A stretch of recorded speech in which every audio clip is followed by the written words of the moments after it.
సంవత్సరాల తరబడి ఎన్ని మందులు వాడినా మీ మోకాల నొప్పులు తగ్గట్లేదా? ప్రాణ పెయిన్ క్లినిక్ లో అత్యాధునిక చికిత్స.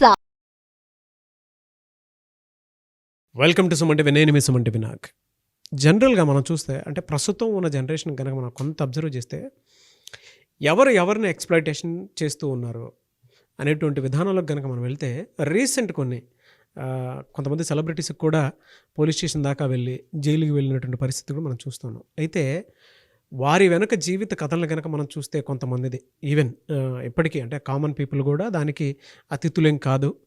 సో ఎందుకు ఎవరు ఏ విధంగా అటు అమ్మాయిలైనా సరే అబ్బాయిలైనా సరే ఎవరిని ఏ విధంగా మ్యానిపులేట్ చేసి ఒకరినొకరు దాని తర్వాత రిలేషన్షిప్ పాడైపోయిన తర్వాత నిందించుకుంటున్నారు అనేటువంటి దానికి సంబంధించి ఈరోజు టాపిక్ ఎక్స్‌ప్లాయిటేషన్.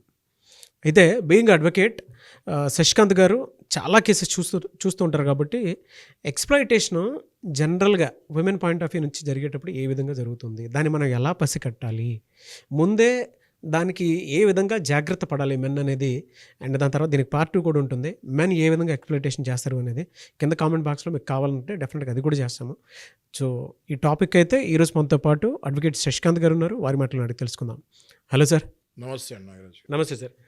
సార్, ఎక్స్‌ప్లాయిటేషన్ అనేది ఉమెన్ పాయింట్ ఆఫ్ వ్యూ నుంచి మెన్కి ఏ విధంగా జరుగుతూ ఉంటుంది, ఎన్ని రకాలుగా జరుగుతుంది? చాలా ఇప్పుడు రైట్ టైం రైట్ టాపిక్ అన్నట్టు ఇప్పుడు మనం సొసైటీలో చూస్తుంటే వరుసగా ఎక్స్‌ప్లాయిటేషన్ కేసెస్ ఎట్లా పడుతున్నాయో మనం చూస్తున్నాం. ఓకే, ఎన్నో రేప్ కేసెస్ పడుతున్నాయి, వెళ్తున్నారు. అది ఫాల్స్ అలిగేషన్స్ అని ఈ మధ్య ఇప్పుడు ఇంతకుముందు ఒకప్పుడు రేప్ కేసు అనగానే ఖచ్చితంగా ఫిక్స్ అయిపోయేవాళ్ళు ఈ అబ్బాయి తప్పు చేశాడు అనేసి. బట్ ఇప్పుడు అలా లేదు. సీన్ రివర్స్ అయింది. ఇప్పుడు రేప్ కేసు అనగానే ఖచ్చితంగా 99% అందరు ఫీల్ అయ్యేది ఏంటంటే ఇది ఒరిజినల్ రేప్ కేసా లేకపోతే ఫాల్స్ అలిగేషన్సా అన్నది ఫిక్స్ అయ్యారు. ఇప్పుడు నా దగ్గరికి వచ్చే కేసెస్ మీరు అన్నట్టుగా రోజు నేను చాలా కేసెస్ చూస్తూ ఉంటాను. ఇప్పుడు నా దగ్గరికి వచ్చే కేసెస్ చూస్తే ఎస్పెషల్లీ నాగరాజ్ గారు రీసెంట్గా ఒక కేసు తీసుకుంటే ఇప్పుడు ఆ అబ్బాయి మీద సేమ్ ఇలాగే అలిగేషన్ అయింది, రేప్ అలిగేషన్ అయింది. ఆ అబ్బాయికి సేమ్ యాజ్ యూజువల్ జైలు తీసుకెళ్లారు, మళ్ళీ తీసుకొని వచ్చారు. 50 days లోపల ఉన్నాడు, మళ్ళీ బయటకు వచ్చాడు. ఓకే, ఇప్పుడు ఆయన బెయిల్ మీద ఉన్నాడు. ఆ కేసు రాంగ్ కేసు, మనము హైకోర్టులో అది క్వాష్ కేస్తానికి ట్రై చేస్తున్నాము. అయితే ఏం జరిగింది అంటే బేసిక్గా ఆ అబ్బాయి కేసులో కూడా ఆ అమ్మాయి ఇద్దరు కలిసి ఒక హోటల్కి వెళ్తాం జరిగింది. హోటల్లో వాళ్ళు వెళ్ళి హోటల్లో ఒక రూమ్ కూడా బుక్ చేసుకుంటాం జరిగింది. బుక్ చేసుకున్న తర్వాత అక్కడ ఇద్దరు కూడా కొన్ని బియర్లు తెప్పించుకుంటాం జరిగింది. ఓకే, ఆ అమ్మాయి కూడా బీర్లు తాగింది, ఈ అబ్బాయి కూడా బీర్లు తాగాడు. తాగిన తర్వాత సరిపోవట్లేదు అంటే మళ్ళీ ఆ అబ్బాయి వెళ్ళి ఇంకా ఎక్కువ బీర్లు తెచ్చుకుంటాం కూడా జరిగింది. ఓకే, వాళ్ళు ఇద్దరు కూర్చొని ఇంకా బీర్లు తాగటం జరిగింది. ఎంత తాగారంటే ఆ అమ్మాయికి బీర్లు తాగి వామిటింగ్ కూడా అయింది. ఓకే, అంత ఫుల్గా తాగారన్నమాట. తాగిన తర్వాత సోయలో లేకుండా వీళ్ళు ఫిజికల్ రిలేషన్లోకి దిగుతాం జరిగింది. అయిపోయింది, ఫిజికల్ రిలేషన్ అయిపోయింది. ఆ తర్వాత మళ్ళీ ఈవినింగ్ ఎవరింటికి వాళ్ళు హోటల్ నుంచి వెళ్ళిపోతాం జరిగింది. అయితే కొన్నాళ్ల తర్వాత అంటే ఒక 2 నుంచి 3 నెలల తర్వాత ఆ అమ్మాయి ఈ అబ్బాయి మీద రేప్ కేసు పెట్టడం జరిగింది. ఈ అబ్బాయి మీద ఎఫ్ఐఆర్ బుక్ అయింది. ఫస్ట్ పోలీసు వాళ్ళు తీసుకొని ఉన్నారు అది కేసు. ఆ తర్వాత ఈ అమ్మాయి మళ్ళీ పోలీస్ స్టేషన్కి వెళ్తాము, వెళ్ళి వాళ్ళని ప్రెషర్ చేస్తాము, ఇదేనా మరి మీరు అన్యాయం జరిగింది నాకు అని ఎన్నిసార్లు చెప్పినా తీసుకోవట్లేదు అంటే పోలీసు వాళ్ళకి కూడా అది కరెక్ట్ అనిపించలేదు ఫస్ట్లో. ఆ తర్వాత ఇంకా ఈ అమ్మాయి ఒత్తిడి పెట్టేసరికి ఆ తర్వాత అందులో అన్ని ప్రూఫ్స్ ఏవో చూపించేసరికి ఇంకా తప్పదు అన్నట్టుగా బుక్ చేస్తారు అనుకుంటున్నాను నేను. అది ఎఫ్ఐఆర్ అయితే జరిగింది. ఇప్పుడు నేను దాన్ని క్వాష్ చేయమని చెప్పి మా టీంకి చెప్పాను. అది హైకోర్టులో క్వాష్కి వెళ్తుంది. అయితే ఈ కేసు మనం తీసుకుంటే నాగరాజ్ గారు as a human being, lawyer, advocate, police ఇవన్నీ పక్కన పెట్టేస్తే యాజ్ ఎ హ్యూమన్ బీయింగ్ ఇప్పుడు ఈ అమ్మాయి ఆ హోటల్కి వెళ్ళి రూమ్ తీసుకొని ఈ అబ్బాయితో పాటు అక్కడ బీర్లు తాగింది అంటే ఫిజికల్ రిలేషన్కి ఓకే అన్నట్టే అర్థం కదా అది. Yes or no? దాని తర్వాత కూడా ఆ అమ్మాయి కేసు వేసింది అంటే దాని డెప్త్కి వెళ్ళి నేను చూస్తే నాకు అర్థమైంది ఏంటంటే ఈ అమ్మాయి ఇంకో రిలేషన్షిప్లో ఉంది. ఆ అబ్బాయికి వీళ్ళు హోటల్కి వెళ్ళారన్న విషయం తెలుసు కాబట్టి ఆ అబ్బాయి ఫోర్స్ చేస్తాం వల్ల ఈ అమ్మాయి కేసు వేస్తాం జరిగింది. మరి ఇది ఈ అబ్బాయి బలైనట్టే కదా. ఎన్ని రకాలుగా బలై ఉంటాడు సార్? ఇప్పుడు ఆ అబ్బాయి మ్యూచువల్గా ఫిజికల్ రిలేషన్షిప్లో దిగాడు అన్నది క్లియర్గా సర్కమ్స్టాన్షియల్గా ఎవిడెన్సెస్లో అర్థమవుతుంది. బలవంతంగా తీసుకెళ్ళి హోటల్ రూమ్లో బుక్ చేసి డబ్బులు కట్టి రేప్ చేస్తాం అన్నది కుదరదు కదా. ఒప్పుకొని వస్తేనే కదా అక్కడ ఆ స్టేజ్ వరకు వెళ్తారు ఇద్దరు కలిసి. సో ఆ రకంగా ఆ అబ్బాయి మీద ఈ ఎఫ్ఐఆర్ బుక్ చేస్తాం జరిగింది రేప్ కేసు కింద. ఇప్పుడు మనం ఈ టాపిక్ డిస్కస్ చేసుకుంటాం కాబట్టి ఈ ఉదాహరణ ఇచ్చి చెప్తాను మీకు. చాలామంది చూసే వీక్షకులు కూడా మీరు ఓన్లీ టీవీలో వచ్చేవే మీరు చూస్తూ ఉంటారు. మేము సహజంగా రోజు ఇట్లాంటి కేసెస్ చూస్తూ ఉంటాం కాబట్టి మీకు ఉదాహరణ తీసుకొని చెప్తాం జరిగింది. ఇందులో అబ్బాయిలు ఎలా ట్రాప్లో పడతారు అన్నది ఇప్పుడు మనం డిస్కస్ చేసుకుందాం. Sure sir. నాగరాజ్ గారు, ఎలా ట్రాప్ అవుతున్నారు అబ్బాయిలు అంటే, ఇనీషియల్ స్టేజెస్లో ద టెండర్ ఏజ్ జాబ్లో జాయిన్ అవుతారు ఇద్దరు, 23-24 ఇయర్స్ ఉంటారు ఒక్కొక్కళ్ళు. ఓకే, ఆబ్వియస్గా ఆ టైంలో హార్మోనల్ చేంజ్ వల్ల దానివల్ల ఎన్నో లోపల బాడీలీ చేంజెస్ చాలా అవుతాయి, ఫీలింగ్స్ వస్తూ ఉంటాయి ఆపోజిట్ జెండర్స్ మీద. వచ్చినప్పుడు ఈ అబ్బాయిలు ఎవరు పడితే వాళ్ళకి ఇన్ఫాచ్యురేషన్ స్టేజ్లో అట్రాక్ట్ అయ్యే స్టేజ్లో ఉంటారు వాళ్ళు. ఆ టైంలో ఒరిజినల్ ప్రేమలు వేరు, ఆ ఈ గొడవలు ఏమి ఉండవు. ఇంకా ఆ టైంలో ఎవరైతే బ్యాడ్ గర్ల్స్ వీళ్ళ అత్యుత్సాహం చూసి వీళ్ళని ట్రాప్ చేయొచ్చు అనుకుంటారో ఆ టైంలో వీళ్ళు ఆ అమ్మాయిల ట్రాప్లో పడుతున్నారు. సో ఇవన్నీ ఉద్దేశించి నేను ఏం చెప్దాం అనుకుంటున్నా అంటే, సొసైటీకి అబ్బాయిలు చాలా కేర్ఫుల్గా ఉండాల్సిన పరిస్థితికి మనం వెళ్ళిపోయాము. ఇప్పుడు ఇంతకుముందు అమ్మాయిలు కేర్ఫుల్ ఉండాల్సిన పరిస్థితి, ఇప్పుడు అమ్మాయిలు ఎలా కేర్ఫుల్ ఉండాలి అన్నదిగా ఇప్పుడు పర్సనల్లీ ఎవరికైతే అబ్బాయిలు ఉన్నారో వాళ్ళ తల్లిదండ్రులు కూడా చాలా కేర్ఫుల్గా ఉండాలి.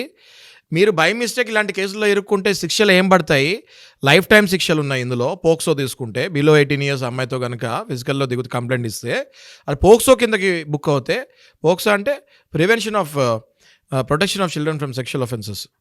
ఓకే, అది మరి లైఫ్ టైం పడే ఇప్పుడు మనం జానీ మాస్టర్ కేసులో చూసుకుంటే పోక్సో కేసే పడింది. ఓకే, సో లైఫ్ టైం పడే ఛాన్సెస్ ఉంటాయి, 10 ఇయర్స్ పడే ఛాన్సెస్ ఉంటాయి, 20 ఇయర్స్ పడే ఛాన్సెస్ ఉంటాయి. ఇట్లాంటివన్నీ చాలా జాగ్రత్తగా చూసుకుని వెళ్ళాలి. ఈ అమ్మాయిలు ఎలా ట్రాప్ చేస్తారు అన్నది మనము ఇప్పుడు డిస్కస్ చేసుకుందాం. ఎస్, ఇందులో ఎన్ని రకాల ఎక్స్‌ప్లాయిటేషన్స్ ఎంత ఘోరంగా చేస్తారంటే అమ్మాయిలు, ఒకటి ఫైనాన్షియల్ ఎక్స్‌ప్లాయిటేషన్ అండి. ఓకే, అంటే ఫైనాన్షియల్ ఎక్స్‌ప్లాయిటేషన్ క్లియర్గా ఆ అమ్మాయి ఈ అబ్బాయి ఓకే గ్రీన్ సిగ్నల్ ఇచ్చాడు, నేనంటే ఇంట్రెస్ట్ చూపిస్తున్నాడు అని తెలిసినగానే ఈ అమ్మాయిలు ఎట్లాంటి ఎక్స్‌ప్లాయిటేషన్ చేస్తున్నారు అన్నది మేము స్ట్రాటజీ చేసాం. బికాస్ మా దగ్గరికి అనేక కేసులు వస్తుంటాయి కాబట్టి డైలీ మేము చూస్తుంటాం. ఒక్కొక్కళ్ళు ఒక్కొక్క టైప్లో ఎక్స్‌ప్లాయిట్ అవుతూ ఉంటారు. అది కనుక మనం చూస్తే, ఒకటి ఫైనాన్షియల్ ఎక్స్‌ప్లాయిటేషన్ చూసుకుంటే క్లియర్గా వీళ్ళు ఏం అడుగుతారు, గిఫ్ట్స్ అడుగుతారు, ఎక్స్పెన్సివ్ గిఫ్ట్స్. ఓకే, ఎందుకు అడుగుతారు ఈ గిఫ్ట్స్ కూడా అంటే, ఈ గిఫ్ట్ ఇచ్చాడు అంటే ఇంకా వాళ్ళు టిక్ పెట్టుకుంటారు, కన్ఫర్మ్ దట్ ఈ అబ్బాయి నాకు పడ్డాడు అన్నది. అక్కడి నుంచి స్టార్ట్ అవుద్దండి. ఫస్ట్ స్టార్ట్ చేసేదే ఫైనాన్షియల్ ఎక్స్‌ప్లాయిటేషన్ నుంచి. అంతే కదండి, ఇప్పుడు ఏ అబ్బాయి అయినా ఇంట్రెస్ట్ ఉంది అంటే ఆ అమ్మాయికి ఎంత గిఫ్ట్ అయినా ఇస్తానికి రెడీ అవుతారు, రైట్? ఇప్పుడు ఉదాహరణకు తీసుకుంటే, ఒక ఆఫీస్లో ఒక ఇద్దరు కొలీగ్స్ ఉన్నప్పుడు ఎవరైనా వచ్చి నాకు ఈ మొబైల్ నచ్చింది, నాకు ఇలాంటి మొబైల్ కావాలి అంటే వెంటనే వాడు కొనిచ్చేస్తాడు మొబైల్. అంటే sowing interest towards her. Okay, ఇద్దరు మధ్య ఫ్రెండ్షిప్ స్టార్ట్ అవుద్ది. ఫ్రెండ్షిప్ స్టార్ట్ చేసిన అంటే అక్కడి నుంచి ఇంకా కన్ఫర్మ్ చేసుకుంటుంది, ఓకే రైట్ ఇంకా ఈ అబ్బాయి పడ్డాడు నాకు అన్నట్టు కన్ఫర్మేషన్ చేసుకుంటుంది. మనం చూసుకుంటే అనేక కేసెస్లోంచి తీస్తాం జరిగింది ఇవన్నీ కూడా. నెక్స్ట్ ఇమోషనల్ మ్యానిపులేషన్ చేస్తారండి, using emotional blackmail or guilt tripping to get what they want. అంటే వీళ్ళకి ఏవైతే ఎమోషన్స్ ఉంటాయో, యాక్షనే అన్నీ చూపించేది ఎమోషన్స్ లాగా చూపిస్తారు. ఎమోషన్స్ వీళ్ళకి ఏవైతే ఉంటాయో అది చూపించి అవతల వాళ్ళని కళ్ళల్లో నీళ్ళు వచ్చేటట్టు చేస్తారు వీళ్ళు. అంటే ఎంత డీప్లోకి వీళ్ళని తీసుకెళ్తారో ఆలోచించండి. ఓకే, ఆ ఇమోషనల్ బ్లాక్మెయిల్ చేసి మళ్ళీ నాకు ఇది కావాలి, ఇక్కడ గిఫ్ట్స్ ఉండవు. ఇమోషనల్ బ్లాక్మెయిల్లో ఏంటి చేసి వీళ్ళ ఎమోషన్స్లోకి ఆయనను లాగి ఆయనను కూడా డల్ చేసేసి, నేనున్న ప్రాబ్లంలోనే నువ్వు కూడా ఉన్నావు అంటే సేమ్ సింక్ చేసుకుంటారు ఒకరికొకరు. చేసుకునేసరికి ఇది మోర్ ఆఫ్ లైక్ వశీకరణం లాగా. ఓకే, హిప్నోటైజేషన్ ఆల్మోస్ట్ వశీకరణ లాగా చేస్తారు. అదొక పాయింట్. నెక్స్ట్ చేసేది వీళ్ళు ఫాల్స్ ప్రామిసెస్ అండి. ఈ ఫాల్స్ ప్రామిసెస్లో ఏం చేస్తారు అబ్బాయిలు కాదు నేను చెప్పేది, అమ్మాయిలు ఫాల్స్ ప్రామిస్లో ఏం చేస్తారు, ఖచ్చితంగా నేను నిన్నే పెళ్లి చేసుకుంటాను, I have no other intentions, మా ఇంట్లో ఎవరు చూపించినా నాకు ఇంట్రెస్ట్ లేదు, నీ తప్ప నేను ఎవరిని హస్బెండ్ లాగా యాక్సెప్ట్ చేయలేను అంటే అంత దారుణమైన రాంగ్ కమిట్మెంట్స్ ఇస్తారు అబ్బాయికి. ఇంకా ఆ అబ్బాయి కంప్లీట్గా ఆ ట్రాన్స్లోకి దిగిపోతాడు. ఓకే రైట్, ఇంక ఈ అమ్మాయి నన్ను పెళ్లి చేసుకుంటుంది అన్న ట్రాన్స్లోకి దిగిపోయి ఒకలాంటి ఇంకా ఆల్మోస్ట్ వైఫ్ అండ్ హస్బెండ్ అన్న ఫీలింగ్లోనే ఈ అబ్బాయి వెళ్తాడు, అమ్మాయి లేదు. Okay, so that is absolutely falls promise చేస్తారు. అదొక టెక్నిక్. అది సీకింగ్ అటెన్షన్. నాగరాజ్ గారు, ఎంత అటెన్షన్ వీళ్ళు క్రియేట్ చేస్తారంటే ట్రాప్ చేసేటప్పుడు ఆ అబ్బాయి బాధ్యతలు కూడా ఈ అమ్మాయి తీసుకుంటాం జరుగుతుంది. ఒకవేళ ఫర్ ఎగ్జాంపుల్ ఆ అబ్బాయికి ఓల్డ్ పేరెంట్స్ ఉన్నారనుకోండి, మీ పేరెంట్స్కి మందులు కొన్నావా లేదా, లేకపోతే నేను వెళ్ళి కొనన్నా, ప్రాక్టికల్గా జరిగేవి ఇవన్నీ, ప్రాక్టికల్గా జరిగేవి, నేను చూసేవి. నేను ఎందుకంటే మాకు ఎవరైనా వచ్చి క్లయింట్ చెప్పేటప్పుడు మేము అనేక క్వశ్చన్స్ అడుగుతాం కదా, ఒక క్వశ్చన్ అడిగితే వాళ్ళు 100 ఆన్సర్లు ఇస్తూ ఉంటారు. వినాల్సి వస్తుంది మేము కూడా ఓపిక్గా. వినేటప్పుడు మాకు కూడా ఇక్కడ ఇంత ట్రాపింగ్ ఇలా జరుగుతుందా అని. అంటే మీ ఫాదర్కి మందులు కొన్నావా, మీ అమ్మని బాగా చూసుకుంటున్నావా, మీ చెల్లికి పెళ్ళి వస్తుంది, పెళ్లి దగ్గరికి వస్తుంది, మీరు చిట్టీలు ఏమైనా వేసారా, ఫైనాన్షియల్ స్టెబిలిటీ తెచ్చుకున్నారా, వాళ్ళందరినీ వాళ్ళకి కూడా ఇంట్లో వాళ్ళకి కూడా గిఫ్ట్స్ కొనిచ్చి పంపించటము. ఎస్ ఇంట్లో వాళ్ళకి కూడా ఇవన్నీ ఉంటాయి. సో సీకింగ్ అటెన్షన్, ప్రేమకి ఎక్స్‌ప్లాయిటేషన్‌కి అర్థం కూడా కాదు సార్ కొన్నిసార్లు. నిజంగా అది ఎంత ఘోరం అంటే నాగరాజు గారు ఇప్పుడు ప్రాక్టికల్గా చూసే అది ఇప్పుడు ఎవరైతే అండర్గో అవుతున్నారో వాళ్ళకి అర్థమవుతుంది. అర్థం కింద కామెంట్ నా పరిస్థితి కూడా ఇదే వాళ్ళకి అర్థమవుతుంది. నా పరిస్థితి కూడా ఇదే జరిగింది శశికాంత్ గారు అని చెప్పేసి కింద కామెంట్ బాక్స్ లో పోస్ట్ చేసి ఎవరైతే మోసపోయారో వాళ్ళకి బ్రహ్మాండంగా అర్థమవుతుంది. ఎవరైతే ఈ ట్రాన్స్ లో ఉన్నారో వాళ్ళకి అర్థం కాదు. అన్ఫార్చునేట్లీ వాళ్ళ కళ్ళు మూసుకుపోయి ఉంటాయి. ఇప్పుడు ఎప్పుడైతే అలా ఆ అమ్మాయి ఈ టైప్ కాదు ఇప్పుడు అని అనుకుంటారు వాళ్ళు. అవును, ఓకే. ఎందుకంటే మనం కూడా ఒకటి ప్రాక్టికల్ ఒప్పుకోవాల్సింది ఏంటి అంటే, ఇలాంటి ఒరిజినల్ అమ్మాయిలు కూడా ఉంటారు ఇలా. ఏది నిజంగానే ఇవన్నీ క్వాలిటీస్ ఉన్న అమ్మాయిలు కూడా ఉంటారు. వాళ్ళని తప్పపట్లేదు, వాళ్ళని చూసేవి కదా వీళ్ళు నేర్చుకునేది. అవును నాగరాజు గారు మీకు అర్థమవుతుంది నేను చెప్పేది. పాయింట్ థిన్ లైన్ ఉంది మధ్యలో చూడండి. ఒరిజినల్గా కూడా ఇలాంటి అటెన్షన్ సీకర్స్ మంచి అమ్మాయిలు ఉంటారు. వీళ్ళ అమ్మాయిలను చూసి ఇలా అయితే ఈ అబ్బాయిలు దారిలో వస్తారన్నది చూసి నేర్చుకొని వీళ్ళు వేసేవన్నీ దొంగేశారు. అర్థమైంది కదా మీకు. సో సీకింగ్ అటెన్షన్ ఆ రకంగా ఫ్యామిలీలో ఇన్వాల్వ్ అయిపోయి, ఈ అమ్మాయి మళ్ళీ ఆ ఫ్యామిలీలో ఎవరికి తెలియదు, అవుట్ సైడ్ ద ఫ్యామిలీ ఉండి ఆ ఫ్యామిలీని మొత్తం ఈ అమ్మాయి ఈ అబ్బాయి త్రూ కంట్రోల్ చేస్తూ ఉంటుంది. ఏ రకంగా వాళ్ళకన్నీ బెనిఫిట్స్, వాళ్ళందరికీ బెనిఫిట్స్ చూపించేటట్టు తెచ్చిస్తారు. నాగరాజు గారు ఇంకొక విషయం చెప్పాలంటే, ఈ అమ్మాయి షాపింగ్కి వెళ్ళి వాళ్ళ సిస్టర్కి, వాళ్ళ మదర్కి, వాళ్ళ ఫాదర్కి షాపింగ్ చేసి వీళ్ళకి ఇస్తారు. ఇచ్చి వీళ్ళతో అసలు వీళ్ళకి ఎప్పుడు అలవాటు ఉండదు. అది సహజంగా వీళ్ళకి ఎప్పుడు అలాంటి కొనే అలవాట్లు ఉండవు. ఈ అమ్మాయి అలా చేపించి ఫ్యామిలీ అంటే ఇలా ఉంటుంది అని అబ్బాయికి ఫీలింగ్ తెప్పించి, ఇలా వైఫ్ అంటే ఇలా ఉండాలన్న ఫీలింగ్ తెప్పించి ట్రాప్లో వేసుకుంటారు. అదొక ఇంపార్టెంట్ పాయింట్ అండి. అది ఈ ట్రాప్ చేసే దాంట్లో. ఇంకోటి చూడండి నాగరాజు గారు, ఈమె కంప్లీట్గా ఆ అబ్బాయిని ఎవరిని కలవనీయకుండా ఐసోలేషన్కి తీసుకెళ్లే ప్రయత్నం చేస్తుంటుంది. మేజర్గా ఫేస్ చేసే మేజర్గా ఏంటంటే మెజారిటీ ఆఫ్ ద టైం ఇంకెవరిని కలవలేదు. టైం ఉందా, ఒక నిమిషం టైం ఉందా నీకు, నేను నీ గురించి వెయిట్ చేస్తాను. ఇంకా ఎప్పుడు ఆ ఫీలింగ్లోనే ఈ అబ్బాయిని పెట్టి ఐసోలేషన్ అంటే కంప్లీట్గా ప్రపంచానికి ఐసోలేషన్ చేసి వెళ్తే పని చేసుకోవాలి లేదా ఇక్కడ ఉండాలి అన్నట్టు క్రియేట్ చేస్తుంది అమ్మాయి. దాంతో ఏమవుతాడు, కంప్లీట్గా ఒక ఐసోలేషన్ అంటే ఇంకా ఆ అమ్మాయి తప్ప ఇంకా ఈయనకి ఎవరు ప్రపంచం కనిపించకుండా ఉంటాడు. ఇది కూడా వశీకరణే, టైప్ ఆఫ్ వశీకరణ. ఇవన్నీ చూడండి ఎంత ట్రాన్స్కి ఎంతో మంది సూసైడ్ పెట్టేసుకుంటారు, ఐసోలేట్ అయిపోతారు సార్ నిజంగా. అంటే వేరే ప్రపంచం కనిపించదు కూడా. ఫ్రెండ్స్కి టైం ఇవ్వలేరు, బయటికి వెళ్ళలేరు, ఫ్యామిలీకి టైం ఇవ్వలేరు, టైం అంతా ఇక్కడే స్పెండ్ చేస్తారు. వీళ్ళు ఏం చేస్తారండి ఇట్లా చేసేటప్పుడు కూడా, ఈ అబ్బాయి పాపం బలిపశువు కదా, ఈ అబ్బాయి ఒక ఆప్షన్ లాగా ఉంటాడు. వీళ్ళు ప్యారలల్గా they will keep running this kind of shows again. Okay, complete టాయ్లా మారిపోతాడు. It's kind of a business లాగా వెళ్ళిపోతూ ఉంటారు వీళ్ళు. ఈ అబ్బాయిని ఏంటంటే ఏదో ఈ అబ్బాయి ఒకటే బాయ్ ఫ్రెండ్ సర్వస్వం నువ్వే అన్నట్టుగా ఫీలింగ్ తెప్పిస్తారు. కానీ ప్యారలల్గా దీస్ గర్ల్స్ కొంతమంది ఎవరైతే ఉన్నారో ఇట్లాంటి వాళ్ళు, the parallelly they will run the show. Okay, అంటే 2 to 3 more అఫైర్స్ వాళ్ళకు ఉంటాయి అట్లా. నెక్స్ట్ పాయింట్ గెయినింగ్ ఫేవర్స్ అండి. They try to gain favours from that guy, professionally కానివ్వండి, పర్సనల్లీ కానివ్వండి, what ever it is. Without అంటే ఇంతవరకు తీసుకెళ్ళిన తర్వాత ఆ అబ్బాయి ఇంక ఏదడితే అది ఇచ్చే పొజిషన్కి వెళ్ళిపోతాడు. అట్ దాట్ టైం ఈ అబ్బాయి పర్సనల్ లోన్స్ తీసుకుంటాము, లేకపోతే క్రెడిట్ కార్డ్స్ ఇచ్చేస్తాము. ఇచ్చేసి they try to get the favours. ఎవరు, అమ్మాయిలు. ఓకే, అది పెద్ద ఫేవర్ లాగా ఈ అబ్బాయికి అనిపించదు, కానీ జరిగేది అక్కడ చాలా పెద్ద ఫేవర్. అది అమ్మాయికి తెలుస్తుంది నేను ఫేవర్ తీసుకుంటున్నానని. ఆ అబ్బాయికి అది ఫేవర్లో బాధ్యత అనుకుంటాడు.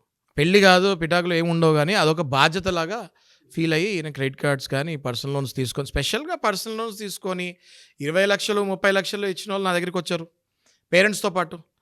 మొత్తం ఇచ్చేసాడండి, అసలు ఎక్కడెక్కడి నుంచి లోన్స్ వస్తాయి అన్నీ తీసుకొని ఇచ్చేశారు అన్న సందర్భాలు, అట్లాంటి పేరెంట్స్ ఆ అబ్బాయిని తీసుకొని వచ్చిన రోజులు ఉన్నాయి. ఏది కలవకుండా ఓన్లీ ఫోన్లో. మీరు చూడండి పీక్స్ ఏ లెవెల్కి ఉందో. గెయినింగ్ ఫేవర్స్ వితౌట్, అంటే వాళ్ళకి సెన్సెస్ కూడా ఉండవు అబ్బాయికి, అవతల అబ్బాయికి ఎంత ఏం అప్పులు చేస్తున్నాడు, అంటే అసలు గ్రాటిట్యూడ్ చూపించేసి అంటే వాడు అది కాదు నారాజు గారు, జీవితంలో సంపాదించిన అప్పులు తీరవు అన్న అప్పులు చేసి అమ్మాయికి ఇచ్చేస్తాడు అంతే. అది ఆ స్టేజ్కి తీసుకెళ్ళిపోతారండి. నెక్స్ట్ డిస్ట్రెస్లో ఉన్నట్టు బిహేవ్ చేస్తారు, ఏదో చాలా టెన్షన్స్లో ఉన్నట్టు, మొత్తం మూడంతా ఆఫ్ అయిపోయినట్టు, చాలా డిసప్పాయింట్మెంట్లో ఉన్నట్టు బిహేవ్ చేస్తే ఈ అబ్బాయి వచ్చి కన్సోల్ చేయాలి.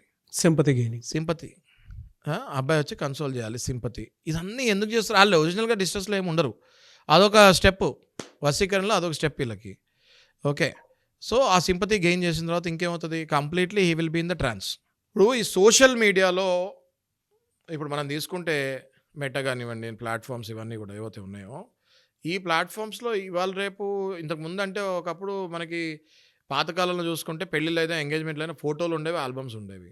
ఇప్పుడు ఏదున్నా కూడా ఇన్స్టాగ్రాము లేకపోతే ట్విట్టరు లేకపోతే ఫేస్బుక్ వీటి మీదనే కమ్యూనికేషన్ అవుతుంది. ఆ? ఈ సోషల్ మీడియాలో ఫోటోలు దిగి వీళ్ళు పెట్టేస్తున్నారు డైరెక్ట్గా. తల్లిదండ్రులకు కూడా తెలియదు అసలు వీళ్ళు ఏం పెడుతున్నారు, ఏం పిక్స్ పెడుతున్నారు, ఎటుపోతుంది బండి అన్నది కూడా తెలియదు. సోషల్ మీడియాలో ఒక్కసారి ఈ అబ్బాయి మొత్తం ట్రాన్స్కి వచ్చేసిన తర్వాత ఈ అబ్బాయితో అక్కడే ప్రాబ్లం స్టార్ట్ అవుతుంది. అక్కడే ఆ అమ్మాయికి అన్ని టైప్ ఆఫ్ ప్రూఫ్స్ ఎస్టాబ్లిష్ చేసుకుంటుంది. సోషల్ మీడియాలో డైరెక్ట్ వీళ్ళు పక్క నుంచుంటాం, చేతులు వేసుకొని ఫోటోలు దిగుతాము, ఇది డైరెక్ట్గా పోస్ట్ చేస్తాము. పోస్ట్ చేసిన తర్వాత కింద లైక్స్, అబ్బా మీ కపుల్ చాలా బాగుంది, ఇట్లాంటివి కూడా మరి వీళ్ళే పెట్టిస్తారో ఫ్రెండ్స్ తోటి ఏం చేస్తారో తెలియదు. కానీ ఆ అబ్బాయిని ఇంకా కంప్లీట్గా పెళ్ళి కాకుండానే పెళ్ళైన ఫీలింగ్కి తీసుకొని వెళ్ళిపోతారు. లాస్ట్ స్టేజ్ అన్నమాట ఇంక ఇది. ఎప్పుడైతే సోషల్ మీడియాకి వెళ్ళిపోయారో ఇంక ఇది publicly announcing the relationship in the public. Okay, without she being in the relationship ఇది పెట్టేస్తుంది. అంటే కేసు వేయాలి అని ముందే ఫిక్స్ అయినప్పుడు ఇవన్నీ ఎస్టాబ్లిష్ చేసుకుంటూ ఉంటారు. పాపం అమాయకులైన అబ్బాయిలు బలవుతూ ఉంటారు ఇట్లాంటి వాటికి. ఇంకా లాస్ట్ ఇంకేం చేస్తారండి, ఇంక లాస్ట్ పాయింట్ ఏంటి, they will test their boundaries. అంటే ఫర్ ఎగ్జాంపుల్ ఈ అబ్బాయి ఒక ప్రొఫెషన్లో ఉన్నాడు, అది మానేయమంటారు. అది మానేసే ఈ ప్రొఫెషన్ నీకు సూట్ అవ్వదు, ఇందులోకి వచ్చి ఈ బిజినెస్లోకి వచ్చేసే అంటారు. అంటే అబ్బాయి ఫర్ ఎగ్జాంపుల్ ఏదైనా సాఫ్ట్వేర్ ఉద్యోగం అనుకోండి, నెలకు 1 లక్ష 2 లక్షలు సంపాదిస్తున్నాడు అనుకోండి. ఓకే, ఆ అబ్బాయి నా జాబ్ కూడా మానిపించేలాగా చేస్తుంది మా చేసి, ఇది వద్దు, ఈ జాబ్ నీకు సెట్ కాదు, ఈ బిజినెస్ అయితే నీకు ఇంకా ఎక్కువ డబ్బులు వస్తాయి అంటే కంట్రోలింగ్ ద కంప్లీట్ బౌండరీస్ దాటిపించేటట్టు చేస్తుంది. అంటే టెస్టింగ్ బౌండరీస్. అంటే ఈ అబ్బాయి ఎప్పుడు జీవితంలో కూడా ఈ జాబ్ నా జీవితం ఇలా ఉంది, నేను ఇలా వెళ్ళిపోదాం ఒక డైరెక్షన్ అనుకుంటూ ఉంటాడు, ఈ అమ్మాయి ఇంకో డైరెక్షన్ క్రియేట్ చేసి చూపిస్తుంది. ఎప్పుడైతే ఆ డైరెక్షన్ మారి ఇంకా ఈ డైరెక్షన్లోకి వస్తాడో ఇంకా అక్కడితోటి మ్యాటర్ క్లోజ్. ఎందుకంటే వాని కెరియర్ అక్కడితోటి రాద్ధాంతం అవుతుంది.